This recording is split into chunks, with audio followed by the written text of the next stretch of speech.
ETV 2 ప్రేక్షకులకు నమస్కారం. రిచ్ఫీల్డ్ పంచతులసి తెలుగు వెలుగుకి స్వాగతం.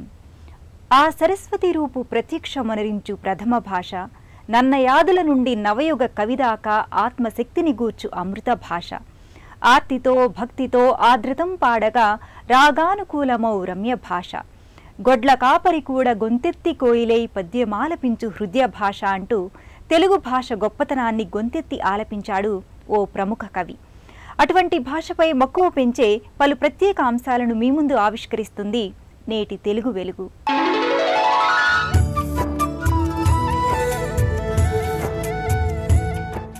వారం వారం ప్రేక్షకుల్ని విశేషంగా ఆకట్టుకుంటున్న తెలుగు వెలుగు ప్రశ్న ఇప్పుడు మీకోసం. ఎటు నుంచి చదివినా గుచ్చుకుంటుంది.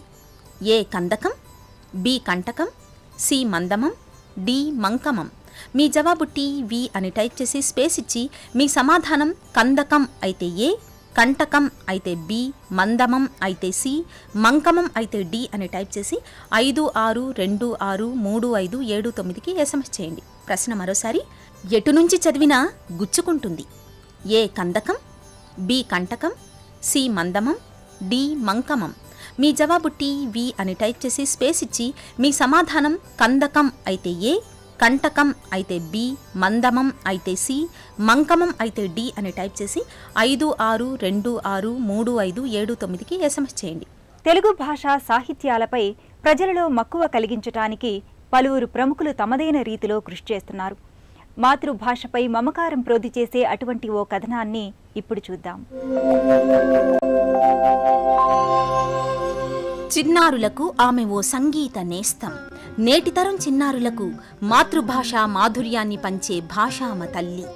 ఆమె నిత్యం తన సంగీతంతో అమ్మ భాషా వ్యాప్తికి కృషి చేస్తూ నేటి తరాన్ని తెలుగు పౌరులుగా తీర్చిదిద్దుతున్నారు. పాట నేర్పినా, మాట నేర్పినా, శిక్షణా శిబిరాలు ఏర్పాటు చేసిన ఆమె తపన తాపత్రయమంతా తెలుగు గురించే. తెలుగు పలుకుబడులను పాటలలో మేళవించి మృదు మధురంగా చిన్నారులకు అందిస్తున్నారు ద్విభాష్యం కళ్యాణి.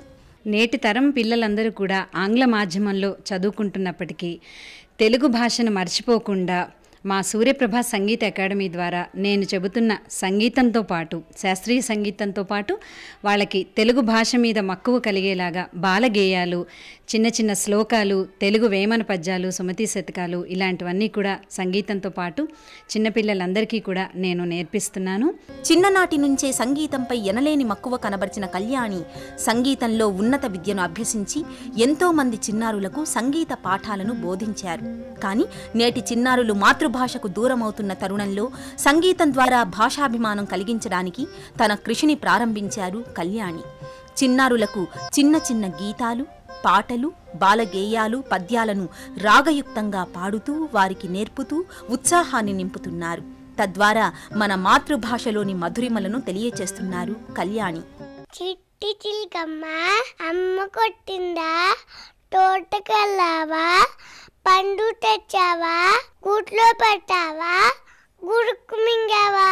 చిట్కిన వేలు చెల్లాయి, ఉంగరం వేలు బంగారం, నడిమి వేలు నా అన్న, చూపుడు వేలు నీకేసి, బొత్తన వేలు బొత్తెట్టి, 5 వేలు ఒకటి చేసి చేయి అంటించి, దండం పెట్టు అమ్మ నాన్నలకు, దండం పెట్టు గురుగాళ్ళకు, దండం పెట్టు ప్రజలందరికీ. ఏనుగు ఏనుగు నల్లనా, ఏనుగు కొమ్మలు తెల్లనా, ఏనుగు మీద రాముడు ఎంతో చక్కని దేవుడు. చక్కని నెమలిని నేను, ఎన్నో ఆటలు ఆడుతాను, మబ్బుల పట్టుట చూడగానే పింఛము విప్పి ఎగిరదను, చక్కగా నాట్యం చేసదను, తకతై తకతై అని ఆడదను. కమ్మని రోజా పువ్వులము, జుమ్మని ఎగిరే తుమ్మెదలం, మంచికి మేమే తావులం, వంచన ఎరుగని బాలలం, ఎర్రని పగడ పురాసులం, చాచాజీకి నేస్తాలం. సీతమ్మ వాకిట్లో సిరిమల్లె చెట్టు, కొమ్మ కదలకుండా పూలు కొయ్యండి, కోసిన పువ్వులన్నీ కొట్లు పెట్టండి, రాలిన పువ్వులన్నీ రాసి పెట్టండి, ఆ పూలు ఈ పూలు దండగుచ్చండి, ఆ దండ ఈ దండ సీతకివ్వండి, సీతమ్మ సీతమ్మ తలుపు తీవమ్మ, నీ పేరు చెబితేనే తలుపు తీస్తాను, నా పేరు హనుమంతు తలుపు తీవమ్మ, ఎంత చక్కని దండ ఎవరు పంపారు, శ్రీరాముల వారు సీత కంపారు. పండు పండు ఏమి పండు, పనస పండు ఏమి పనస, ఏటి పనస ఏమి ఏరు, సల ఏరు ఏమి పాలు, మురి పాలు ఏమి తేన, కొండ తేన ఏమి కొండ, స్వామి కొండ ఏమి స్వామి, ఏడు కొండల స్వామి. ఎలుక తోలు తెచ్చి ఎన్నాళ్ళు ఉతికిన, నలుపు నలుపే గాని తెలుపు రాదు, కొయ్య బొమ్మ తెచ్చి కొట్టినా పలుకున, విశ్వదాభిరామ వినురవేమ. రివ్వు రివ్వున సాగిపోవు రంగు రంగుల జెండా, మర రంగు రంగుల జెండా, రండి ఓ బాలులార బండి బయలుదేరా, ఇంకా జెండా ఎగురవేయ. రివ్వు రివ్వున సాగిపోవు రంగు రంగుల జెండా. జయ గణేశ జయ గణేశ, జయ జయ గణనాయక, సర్వ విద్యాదాయక, సర్వ విజ్ఞానాయక, సర్వ విద్యాదాయక, సర్వ విజ్ఞానాయక. జయ గణేశ జయ గణేశ, జయ జయ గణనాయక, నిర్వికల్ప నిష్కళంక నిత్య సత్యదాయక, ఏకదంత వక్రతుండ గణపతి లంబోదరా. జయ గణేశ జయ గణేశ, జయ జయ గణనాయక. హైదరాబాద్లోని మోతీనగర్లో 2000 సంవత్సరంలో సూర్యప్రభ సంగీత అకాడమీ స్థాపించి ఇలా ఎంతో మంది చిన్నారులను తెలుగు భాషా వారసులుగా తీర్చిదిద్దుతున్నారు కళ్యాణి. అటవీ స్థలములకే గుదమా, వటపత్రములను కోయుదమా, గుంటలు గుంటలు తవ్వుదమా, గోళీకాయలు ఆడుదమా, సన్న జాజులు అల్లుదమా, సఖియా మెడలో వేయుదమా, గులాబీ దండలు గుచ్చుదమా, గురువుల మెడలో వేయుదమా, అటవీ స్థలములకే గుదమా, వటపత్రములను కోయుదమా. చక్కెర కలిపిన తీయని కమ్మని తోడు పెరుగు తెలుగు, చక్కని పలుకుల సొబగుల నడకల హంసహొయల బెడగు, నన్నయ తిక్కన ఎర్రన పితిగిన ఆవు పాల పొదుగు, చదువుల తల్లికి సుమధుర శైలికి పుట్టి నిల్లు తెలుగు, చక్కెర కలిపిన తీయని కమ్మని తోడు పెరుగు తెలుగు. నేల మిన్ను ఒక్కటైనా నీ బంటూ, ఒక్కవేళనే అక్షుని తెగ వేసిగా నీ బంటూ, నేల మిన్ను ఒక్కటైనా నీ బంటూ. ఉంగరా మెగరా వేసి ఉదదిలో పడకుండా, నింగికి చేయి చాచే నీ బంటూ, ఉంగరా మెగరా వేసి ఉదదిలో పడకుండా, నింగికి చేయి చాచే నీ బంటూ. చెంగున జలధి దాటి జంబుమాలి నీల మీద, కృంగ తొక్కి పాదమూల కుమెగాని బంటూ. చెంగున జలధి దాటి జంబుమాలి నీల మీద, కృంగ దొక్కి పాదమూల గుమెగాని బంటూ, నేల మిన్ను ఒక్కటైనా నీ బంటూ. తేనెల తేటల మాటలతో మన దేశమాతనే కొలిచెదమా, భావం భాగ్యం కూర్చుకొని ఇక జీవనయానం సేయుదమా, సాగరమే కల చుట్టుకొని సురగంగ చీరగా తలచుకొని గీతాగానం పాడుకొని మన దేవికి ఇవ్వాలి హారతులు. తెలుగుదనాలవి తెలుగుదనాలు, తీయని భాషకు మూలదనాలు. ఓరుగల్లు ఎగరేసిన జెండా, ఊగిన హంపి గుడి గంట, తంజనగర సామ్రాజ్య సీమలో త్యాగయ పాడిన తీయని పాట. తెలుగుదనాలవి తెలుగుదనాలు, తీయని భాషకు మూలదనాలు.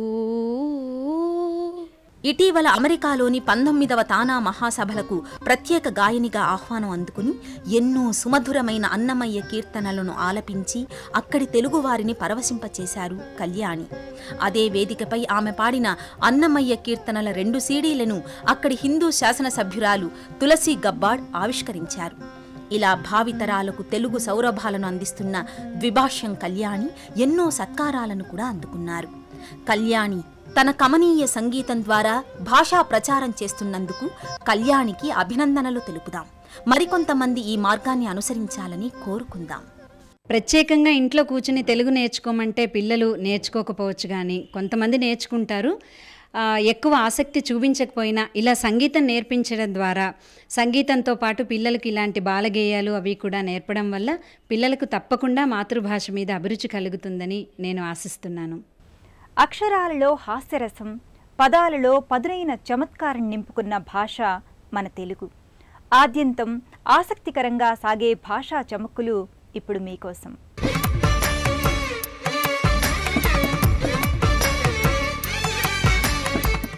ఆధునిక జీవితంలో మనం ఆరోగ్యం పేరు మీద ఎన్ని వెర్రి వేషాలు వేస్తున్నామో ఓ పద్యంలో చెప్పాడు ఓ కవిగారు. పనులు మానివేసి పనివారలను పెట్టి పొట్ట పెరిగినంచు ప్రొద్దు కంటే ముందు లేచి నడక మోకాళ్ళ టకటక వింత జీవితములు వెర్రి పనులు. పనులు మానేశారా? పనివాళ్ళని పెట్టుకున్నారా? మళ్ళీ ఆ పనివాళ్ళ మీద అనుమానంతో వాళ్ళ చుట్టూ తిరుగుతూ ఉంటారా? ఆ మంచం కిందో చీపురై, ఆ బీరువా కిందో చీపురై, ఆ గది సరిగ్గా ఓడవలేదు, ఇన్ని అనే బదులు వాళ్ళే చేసుకోవచ్చు. అన్నింటికి యంత్రాలు వచ్చేసాయి. అన్ని యంత్రాలు కొనుక్కున్నాక ప్రభుత్వం వారు విద్యుత్ లేకుండా చేస్తున్నారు, గొడవ వదిలిపోయింది. మనం ఇంట్లో ఉన్న పనులన్నీ శుభ్రంగా చేసుకోగలిగితే వంగే చోట వంగి, కూర్చునే చోట పూర్తిగా కూర్చుని, లేచే చోట లేచి, తిరిగే చోట తిరిగి, చేతులు కాళ్ళు ఆడించవలసిన సందర్భాల్లో మొహమాట పడకుండా ఒక చోట కూర్చుని అన్నిటికీ రిమోట్ పేరు మీద ఒక చెక్క మొక్కడు పెట్టుకుని నొక్కుతూ కూర్చోకుండా తిరిగితే ఏమీ అవసరం లేదు. 75 కేజీల బస్తా పొలం నుంచి ఇంటికి పట్టుకురావడం నేను మా ఊళ్ళో చూశాను. ఇంటికి పొలానికి 2 కిలోమీటర్ల దూరం ఉంది ఖచ్చితంగా. ఈ మధ్య పత్రికల్లో చూశాను 50 కేజీల బస్తా 3 కిలోమీటర్లు మోస్తే గిన్నీస్ బుక్ రికార్డుని వేశారు. అంటే మన శక్తులు ఏ స్థాయికి సన్నగిల్లిపోయాయో తెలుస్తోంది. ఇలా మన జీవితాన్ని వింత జీవితములు వెర్రి పనులు అన్నాడు కవి. అలాగ మనమే ఒక ఇబ్బందులోకి నెట్టుకున్నావేమో అనిపిస్తుందండి నిజానికి. ఇటువంటి చూస్తే స్పష్టంగా అనేక రకాల పనులు ఇంట్లో ఉండేవే, ఆడామగ తేడా లేకుండా అందరూ ఇంట్లో పని చేసుకుంటే హాయిగా, ఎవ్వరికి పొట్ట పెరిగే పని లేదు. మళ్ళీ దానికోసం వ్యాయామాలు, పొద్దునే నడక, సాయంత్రం పడక, ఈ పనులు కూడా లేవు. అలాగే ఈ వారం ఒక మంచి సామెత, భోజనానికి ముందు వేడినీళ్ళకి వెనక అన్నారు. సామెతల్లో చక్కగా ఎతులు కూడా కలిసేలాగా మతిపోయేంత అద్భుతంగా చెబుతారు. మామూలు కట్టెల పొయ్యి మీద వేడి నీళ్లు కాచిన రోజులు ఒకసారి గుర్తు చేసుకుంటే అప్పుడు తెలుస్తుంది. భోజనానికి ముందు ఎందుకు అంటే వంటలు వండి వేడిగా ఉంటాయి, అన్ని పదార్థాలు ఉంటాయి.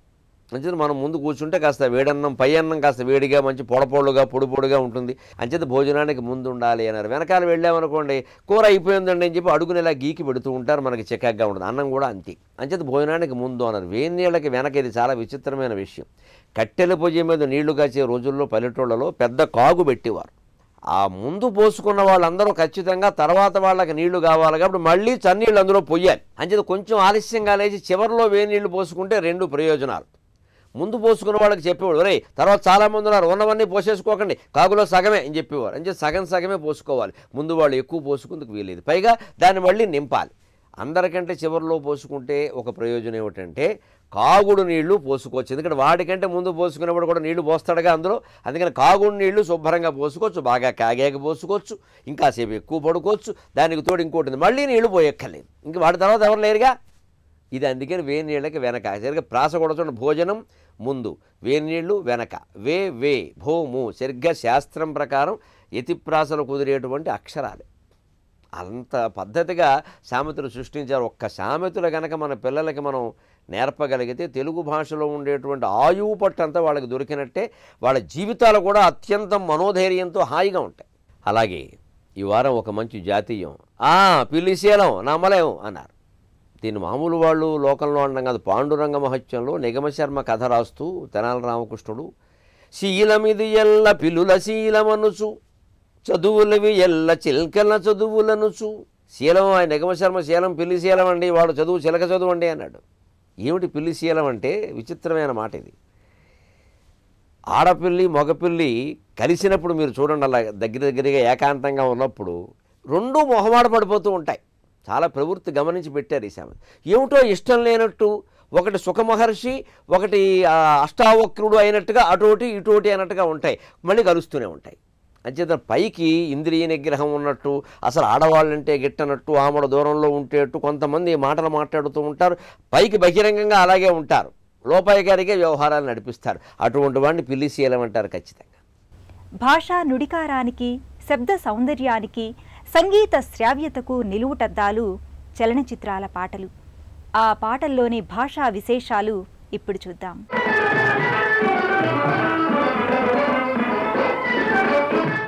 సినీ పదమాంత్రికుడు పింగళి నాగేంద్రరావు సరళమైన భాషలో పాటలు రాసి ప్రేక్షకుల్ని తన్మయుల్ని చేశారు. ప్రాచీన కావ్య ప్రయోగాలు వాడిన తెలుగు నుడికారంపై మమకారం చూపారు.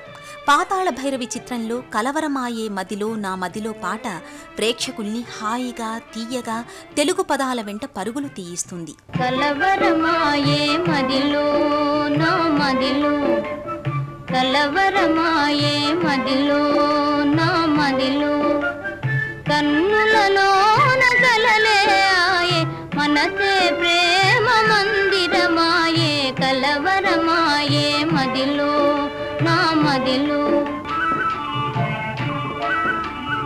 కలవరమాయే మదిలో నా మదిలో, కన్నులలోన గారడి ఆయే మనసే పూల మంటపమాయే, కలవరమాయే మదిలో నా మదిలో. నాలో ఏమునవ భావనగా మెల్లన వీణ మ్రోగింది, అనురాగాలే ఆలాపనగా మనసున కోయిల కూసే, కలవరమాయే మదిలో నా మదిలో.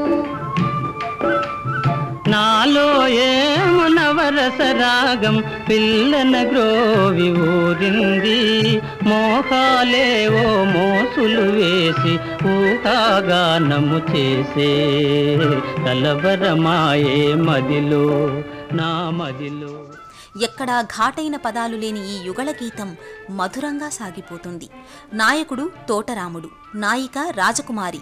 ఈ పాత్రలకు తగిన పదజాలాన్ని వాడారు కవి. కన్నులలోన కలలే ఆయే మనసే ప్రేమ మందిరమాయే అని నాయిక అంటే, కన్నులలోన గారడి ఆయే మనసే పూల మందిరమాయే అని నాయకుడు అంటాడు. చరణాల్లో ప్రేమలో కలవరమైన వారి మనసులను తెలుపుతూ పింగళి అద్భుతమైన ప్రయోగాలు చేశారు. నాయిక నవభావనగా మెల్లన వీణ మోగింది, అనురాగాలే ఆలాపనగా మనసున కోయిల కూసింది అంటుంది. నాయకుడు నవరసరాగం పిల్లన గ్రోవి ఊదింది, మోహాలేవో మోసులు వేసి ఊహాగానం చేశాయి అంటాడు. ఇలా ఇద్దరి మనసుల్లో కొత్తగా ఉదయించిన ప్రేమను లలితంగా వర్ణించారు పింగళి. అనురాగాల ఆలాపన, మోహాలే మోసులు వేయడం వంటి పదబంధాలు, మ్రోగింది ఊదింది లాంటి అంత్యప్రాసలు పాటకు అందాన్ని తెచ్చాయి. అందుకే ఈ పాట నేటికి ప్రేక్షకులను మైమరపిస్తూనే ఉంది. తెలుగు వెలుగు ప్రశ్న మరోసారి. ఎటు నుంచి చదివినా గుచ్చుకుంటుంది. ఏ కందకం, బి కంటకం, సి మందమం, డి మంకమం. మీ జవాబు టీవీ అని టైప్ చేసి స్పేస్ ఇచ్చి మీ సమాధానం కందకం అయితే ఏ, కంటకం అయితే బి, మందమం అయితే సి, మంకమం అయితే డి అని టైప్ చేసి 56263579కి SMS చేయండి. ప్రశ్న మరోసారి. ఎటు నుంచి చదివినా గుచ్చుకుంటుంది. ఏ కందకం, బి కంటకం, సి మందమం, డి మంకమం. మీ జవాబు టీవీ అని టైప్ చేసి స్పేస్ ఇచ్చి మీ సమాధానం కందకం అయితే ఏ, కంటకం అయితే బి, మందమం అయితే సి, మంకమం అయితే డి అని టైప్ చేసి 56263579కి SMS చేయండి.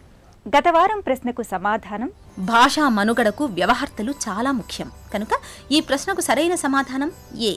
గత వారం ప్రశ్నకు ప్రేక్షకుల నుంచి అందిన SMSలలో డ్రా ద్వారా ఎంపికైన విజేత లావనూరు హారిక, పులివెందుల, కడప జిల్లా.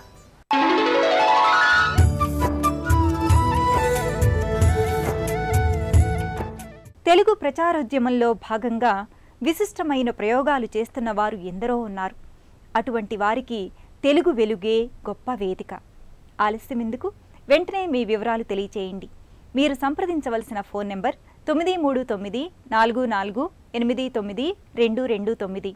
ఫోన్ నెంబర్ మరోసారి 9394489229. వచ్చే వారం తెలుగు వెలుగులో మళ్ళీ కలుద్దాం. అంతవరకు సెలవు. నమస్కారం.